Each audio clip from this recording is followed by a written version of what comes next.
आज हामी एउटा यस्तो कुरा गर्न गइरहेका छौं जसले तपाईको मन छुन्छ, मुटु हल्लाउँछ र देशको भविष्यबारे सोच्न बाध्य बनाउँछ। यो कथा हो एउटा विस्थापित राजाको असफलताबाट सुरु भएर नेपालको परिवर्तनको नयाँ बाटोसम्म पुग्ने यात्राको। ज्ञानेन्द्र शाहको विगतदेखि बालेन शाह, गोपाल हमाल, हर्क साम्पाङ, सागर ढकाल र राष्ट्रिय स्वतन्त्र पार्टीको आशासम्मको यो कथा तपाईको हो, मेरो हो, हाम्रो देशको हो। के गल्ती गरे ज्ञानेन्द्रले जसले राजतन्त्रको अन्त्य भयो? उनको असफलताले हामीलाई के सिकायो र अब हामीले कस्तो नेतृत्व रोज्ने? यो भिडियोले यी सबै प्रश्नको जवाफ दिनेछ र एउटा नयाँ आशाको किरण देखाउनेछ। भिडियो सुरु गर्नु अघि यदि फेसबुकमा हेर्दै हुनुहुन्छ भने फलो गर्नुहोला, युट्युबमा हेर्दै हुनुहुन्छ भने सब्स्क्राइब गर्न नभुल्नुहोला। तपाईको एउटा फलो, लाइक, शेयर र सब्स्क्राइबले मलाई यस्ता कथा सुनाउन ठुलो हौसला दिन्छ। ज्ञानेन्द्र शाह नेपालको इतिहासमा 2 पटक राजा बनेका एक्ला व्यक्ति, तर उनको सौभाग्य उनको लागि अभिशाप बन्यो। पहिलो पटक 2007 सालमा राणाहरूले उनलाई बालक छँदा गद्दीमा राखे। दोस्रो पटक 2058 मा दरबार हत्याकाण्डपछि उनी राजा बने र दुवै पटक उनले देश सम्हाल्न सकेनन्। किनभने उनको जीवन सत्ता, पैसा र लोभको पर्याय बन्यो। एउटा सानो कथा सम्झनुहोस्। एउटा बालक तेल किन्न गयो, कचौरा लिएर गयो, तर बाटोमा घोप्टिएर तेल पोख्यो। ज्ञानेन्द्रको जीवन पनि त्यस्तै हो। देश चलाउने ठुलो जिम्मेवारी पाए, तर लोभ, अहंकारले सबै बर्बाद गरे। पञ्चायत कालमा उनले शाही सत्ताको आडमा तस्करीको साम्राज्य बनाए। मूर्ति तस्करीदेखि कोकिनसम्मको कालो धन्दामा उनको नाम जोडियो। सन् 1984 मा अमेरिकाको लस एन्जलसमा ओलम्पिक हुँदा नेपालबाट फुटबलमा कोकिन पठाइयो। यो काण्डमा व्यापारी कृष्णमान श्रेष्ठ पक्राउ परे। उनले भने, लोभमा परे, मलाई बलिको बोका बनाइयो। यो कुरा कसले गरायो? शाही परिवारको संलग्नता बिना यस्तो सम्भव थियो? त्यति मात्र होइन, उनले सत्ताको दुरुपयोग गरेर देशको ढुकुटीमाथि खेलवाड गरे। बंगालको खाडीमा बिग्रेको जहाज किन्न अर्थ मन्त्रालयलाई दबाब दिए। वरिष्ठ अधिवक्ता कृष्ण प्रसाद भण्डारीले यो ठगी रोके, तर ज्ञानेन्द्रले अर्थमन्त्री भेषबहादुर थापालाई हटाएर आफ्नो बाटो बनाए। 46 सालको आन्दोलनपछि पनि उनको अहंकार कम भएन। प्रधानमन्त्री कृष्ण प्रसाद भट्टराईसँग उनले सोधे, तपाईको संविधानले मलाई भूतपूर्व अधिराजकुमार बनाउने रे? भट्टराईले हाँस्दै भने, हजुर त पूर्व महाराज धिराज नै होइ बक्सिन्छ।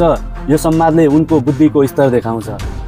उनको शासनकालमा माओवादीको विद्रोह चर्कियो, देश सङ्कटमा पर्यो, तर उनले जनताको विश्वास जित्नुको सट्टा 2061 मा शाही कू गरे, संसद भङ्ग गरेर सत्ता हातमा लिए, तर त्यो पनि असफल भयो। किनभने उनले न देश बुझे, न जनता बुझे, न राजनीति। ज्ञानेन्द्रको असफलता देशमा मात्र सीमित भएन, उनले आफ्नो परिवार पनि सम्हाल्न सकेनन्। उनका छोरा पारस सरकारको काण्ड कसले बिर्सन्छ? 2058 मा पारसले लोकगायक प्रवीण गुरुङलाई गाडीले किचेर मारे। जनताले हस्ताक्षर अभियान चलाए, तर ज्ञानेन्द्रले आफ्नो शक्ति लगाएर छोरा जोगाए। उनले राजा वीरेन्द्रसँग बिन्ती गरे, मेरो छोरा बचाउनु पर्यो। यो घटनाले देखाउँछ उनी आफ्नो परिवारको गल्ती ढाक्न पनि सत्ताको दुरुपयोग गर्न तयार थिए। अब कुरा गरौँ दरबार हत्याकाण्डको। 2058 जेठ 19 को त्यो कालो रात जुन अझै रहस्यमय छ। राजा वीरेन्द्रको सम्पूर्ण परिवारको नाश भयो, तर ज्ञानेन्द्रको परिवार सुरक्षित रह्यो। संयोग थियो कि नियोजित योजना? त्रिभुवन सदन भत्काएर प्रमाण नष्ट गरियो। जनताले प्रश्न उठाए, ज्ञानेन्द्रको हात थियो कि थिएन? जवाफ अझै हराइरहेको छ। 80 वर्ष पुग्न लागेका ज्ञानेन्द्र अहिले पनि वक्तव्य दिन्छन्, तर उनको बोली सुन्दा लाग्छ उनी अवकाशको जमानामै अड्किएका छन्। उनको जीवनले देखाउँछ सत्ता र सम्पत्तिको लोभले न देश बन्छ न परिवार। ज्ञानेन्द्रको कथाले हामीलाई के सिकाउँछ? सत्ता, पैसा र स्वार्थले देश बन्दैन। 46 सालको आन्दोलनले पञ्चायत ढाल्यो, 62-63 को जनआन्दोलनले राजतन्त्र फ्याल्यो, तर हाम्रो देशले अझै पूर्ण परिवर्तन किन पाएन? किनभने हामीले गलत मान्छेलाई विश्वास गर्यौं। हामीले ज्ञानेन्द्र, केपी ओली, प्रचण्ड र शेरबहादुर देउवा जस्तो नेतृत्वलाई मौका दियौं र उनीहरूले हामीलाई निराश मात्र बनाए। हामीलाई चाहिएको छ इमानदार नेतृत्व, जनताको साथ र नयाँ सोच। हाम्रो भविष्य ज्ञानेन्द्रको असफल विगतमा होइन, परिवर्तनको नयाँ बाटोमा छ। हामीले अब पुराना गल्ती दोहोर्याउन हुँदैन। हाम्रो देशको भविष्य हाम्रै हातमा छ र यो जिम्मेवारी हामीले लिनै पर्छ। अब कुरा गरौँ परिवर्तनको नयाँ बाटोको। बालेन शाह, गोपाल हमाल, हर्क साम्पाङ र सागर ढकाल र राष्ट्रिय स्वतन्त्र पार्टी, यी नामहरू आज नेपालमा आशाको प्रतीक बनेका छन्। यिनीहरूले देखाएका छन् परिवर्तन सम्भव छ। बालेन शाह काठमाडौँका मेयर जसले युवा जोश र इमानदारीले देशको राजधानीको मुहार फेर्न थालेका छन्। फोहोर व्यवस्थापनदेखि सडकको विस्तारसम्म उनले काम गरेर देखाए। उनी भन्छन् हामीलाई चाहिएको छ परिणाम, बहाना होइन। उनको स्वतन्त्र उम्मेदवारी र जितले पुराना दलहरूलाई चुनौती दिएको छ। बालेनले देखाए जनताको साथ भए असम्भव पनि सम्भव हुन्छ। गोपाल हमाल धनगढीका मेयर जसको सादगी र इमान्दारीले सबैको मन जितेको छ। उनी जनताको बीचमा बसेर काम गर्छन्।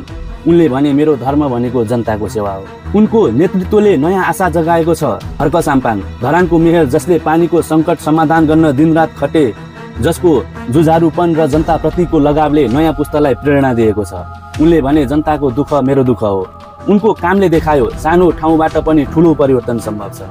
सागर ढकाल स्वतन्त्र उम्मेद्वार जो 2079 को चुनावमा चर्चामा आए। उनले देशभरि भ्रष्टाचार विरुद्ध अभियान चलाए। उनको नारा थियो सादा जीवन उच्च विचार। सागरले युवाहरूलाई राजनीतिमा जोडिन प्रेरणा दिएका छन्। उनको यात्राले देखायो ठुलो बजेट र दलको साथ बिना पनि जनताको मुटु छुन सकिन्छ। रासोपा रवि लामिछानेको नेतृत्वमा यो पार्टी पुराना दलको विकल्प बनेको छ। युवा शिक्षित नेतृत्व, पारदर्शिता र जनताको मुद्दामा केन्द्रित एजेन्डाले रासोपालाई फरक देखाएको छ। 2079 को चुनावमा चौथो ठुलो पार्टी बनेर उनीहरूले देखाए जनताले परिवर्तन चाहन्छन्। यी सबैले एउटै कुरा सिकाए, नेतृत्व इमान्दार र जनताप्रति जवाफदेही हुनुपर्छ। तर यो यात्रा एक्लै पुरा हुँदैन, हाम्रो साथ चाहिन्छ। यदि हामीले यस्ता नेतृत्वलाई बल दिएनौँ भने ज्ञानेन्द्र, केपी प्रचण्ड र शेरबहादुर जस्तो असफलताको कथा फेरि दोहोरिरहन्छ। साथीहरू, ज्ञानेन्द्र शाह एक असफल मान्छे थिए, नाम र देश दुवैमा। उनको जीवन पैसा, तस्करी र लोभको कथा हो। तर अब हामीले त्यो विगत दोहोर्याउनु हुँदैन। हाम्रो देशलाई बालेन शाह, गोपाल हमाल, हर्क साम्पाङ, सागर ढकाल र रासोपा जस्ता इमान्दार नेतृत्व चाहिन्छ। यो जिम्मेवारी हाम्रो पनि हो। आजै सोच्नुहोस् हामीलाई कस्तो नेपाल चाहिन्छ।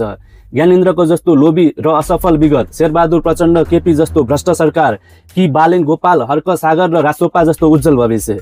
यो भिडियो लाइक गर्नुहोस्, शेयर गर्नुहोस् र कमेन्टमा आफ्नो विचार लेख्नुहोस्। हामी सँगै मिलेर यो परिवर्तन ल्याउन सक्छौँ। हाम्रो भविष्य हाम्रो हातमा छ। जय नेपाल।